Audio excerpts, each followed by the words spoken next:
चटर्जी कहकर एक नौजवान एक स्कूल में टीचर का नौकरी कर रहा था। वो बच्चों को अच्छे से पाठ सिखाते हुए, गरीब बच्चों को पैसों की मदद करते हुए उनको प्रोत्साहित करता था। इतना ही नहीं, उसका चारों ओर समाज में होने वाले अच्छाई और बुराई के बारे में आर्टिकल्स लिखकर न्यूज़पेपर में छपवाता था। वो पढ़कर लोग बहुत सारे नए चीजों के बारे में जानकारी पाते थे। इसलिए चटर्जी कौन सा भी गांव में ट्रांसफर होने से भी उधर के लोग उसे बहुत मर्यादा देते थे। कुछ साल बीत गए। अब चटर्जी बूढ़ा बनकर रिटायर होने का उम्र में पहुंच गया। ईमानदार होने के वजह से और किसी को नहीं पूछने के वजह से प्रमोशंस नहीं मिलकर स्कूल टीचर जैसा ही रह गया। क्लासरूम में चटर्जी, बच्चे, आज मेरा नौकरी करने का आखिरी दिन है। कल से मैं स्कूल नहीं आ सकता हूँ। आप सब अच्छे से पढ़ाई करके जिंदगी में आगे बढ़कर अच्छा नौजवान बनकर देश का सेवा करना है कहकर मैं आपसे विनती कर रहा हूँ, कहा। तब सारे बच्चे दुखी से उठकर तालियां बजाए। रिटायर होने के बाद उसका छोटा खेत में ही एक झोंपड़ा लगाकर खेती करते हुए जिंदगी गुजारने लगा।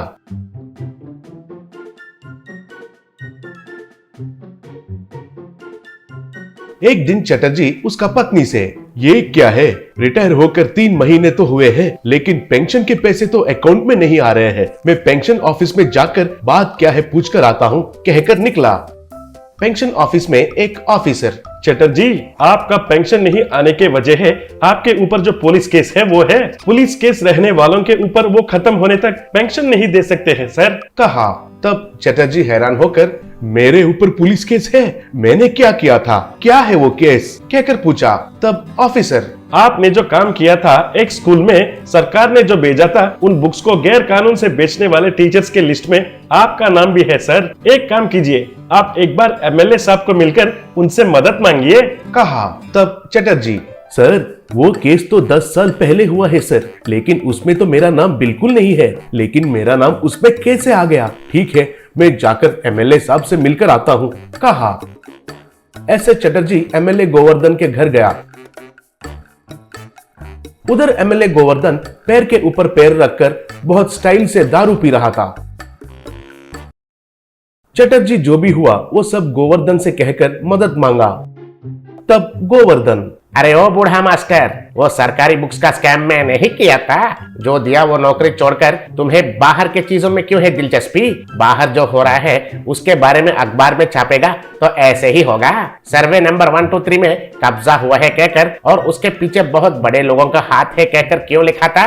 पूछा। तब चटर्जी, ये क्या है सर? उधर कब्जा जो हुआ है वो तो सच है ना? अब समझ में आया है, उसके पीछे जो बड़े आदमी है वो आप ही है। देखिए, एक प्रजा प्रतिनिधि बनकर ऐसा काम करना बिल्कुल ठीक नहीं है सर। दया करके उन मजदूरों के जमीन उनको वापस दे दीजिए, कहा। तब गोवर्धन, ए बूढ़े, उनके बारे में बाद में देखता हूँ, पहले तुम अपने बारे में सोचो। तुम्हें जिंदगी भर पेंशन नहीं मिले जैसा कर सकता हूँ, कहा। तब चटर्जी, मालिक इतना काम मत कीजिए, मैंने तो कुछ भी संपत्ति नहीं कमा पाया। उस पेंशन के पैसों से ही मैं और मेरी बीवी जीना है। दया करके मेरे पेट के ऊपर मत मारिए, कहा। तब एमएलए, अयो, तुम्हें देखने से तो बहुत दया लग रहा है मास्टर जी। एक काम करो, मेरा पैर पकड़कर मेरा जूतों को छाट कर तुमने जो लिखा था वो गलत समाचार है कहकर फिर से पेपर में छापेगा, तब मैं तुम्हें छोड़ देता हूँ, ठीक है ना, कहा। तब चटर्जी कुछ नहीं कहा और प्रणाम करके चला गया। पेंशन नहीं मिलने के वजह से उनके पास पैसे नहीं रहकर चटर्जी और उनकी बीवी पानी पीकर गुजारने लगे। एक दिन एक युवक उनके घर आया। वो चटर्जी को और उनकी पत्नी को प्रणाम करके, मुझे पहचाने? माँ जी, मैं हूँ माँ जी, प्रशांत हूँ। मैं सर जी का विद्यार्थी हूँ। नागपुर के स्कूल में जब आप काम किए थे आपने मेरा बहुत सहायता किए थे। माँ जी तो मेरा भूख को बहुत बार मिटाए थे। मेरा पिता रिक्शा चलाता था, उससे हमारे पास पैसे नहीं है कहकर आप जानकर मैं बड़ा बनकर बड़ा मैकेनिकल इंजीनियर बनूंगा कहा तो आपने बहुत श्रद्धा लेकर उसके लिए पूरा स्टडी मटेरियल आपने खरीद कर दिए थे। मैं अब मैकेनिकल इंजीनियर बन गया हूँ सर। आपको पेंशन नहीं मिले जैसे किया है कहकर पता चला, सच है क्या सर? पूछा। तब चटर्जी, प्रशांत कितने बड़े बन गए हो बेटा, तुम्हें देखकर बहुत खुशी हो रहा है बेटा। हाँ बेटा, वो एमएलए मेरे ऊपर बदला लेने के लिए मुझे बहुत सता रहा है बेटा, कहकर दुखी हुआ। तब प्रशांत, आप बिल्कुल दुखी मत होना सर, आपको पेंशन मिले जैसे मैं करता हूँ, तब तक आप खेती कीजिए। उधर जो पड़ा हुआ है वो पुराना हार्वेस्टिंग मशीन किसका है? पूछा। तब चटर्जी, वो सरकार ने किसानों के लिए मुफ्त में दिया था, वो खराब हो गई है और उसे ठीक करने का जिम्मेदारी भी सरकार का ही है। उसका मरम्मत के लिए आए पैसों को वो एमएलए खा गया है और इसे ऐसा छोड़ दिया, कहा।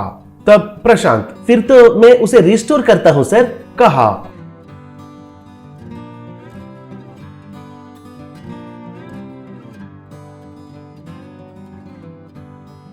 ऐसे प्रशांत बहुत मेहनत करके उस हार्वेस्टिंग मशीन को रिस्टोर करके नया जैसा तैयार किया। बाद में प्रशांत उधर से चला गया। अब चटर्जी उस हार्वेस्टिंग मशीन को उसके खेत में इस्तेमाल करना शुरू किया।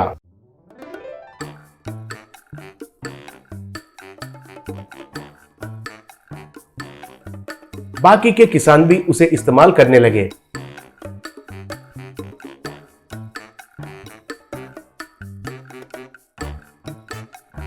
कुछ दिन बीत गए। ये बात जानकर एमएलए किसान के पास आकर उनको धमकी देना शुरू किया।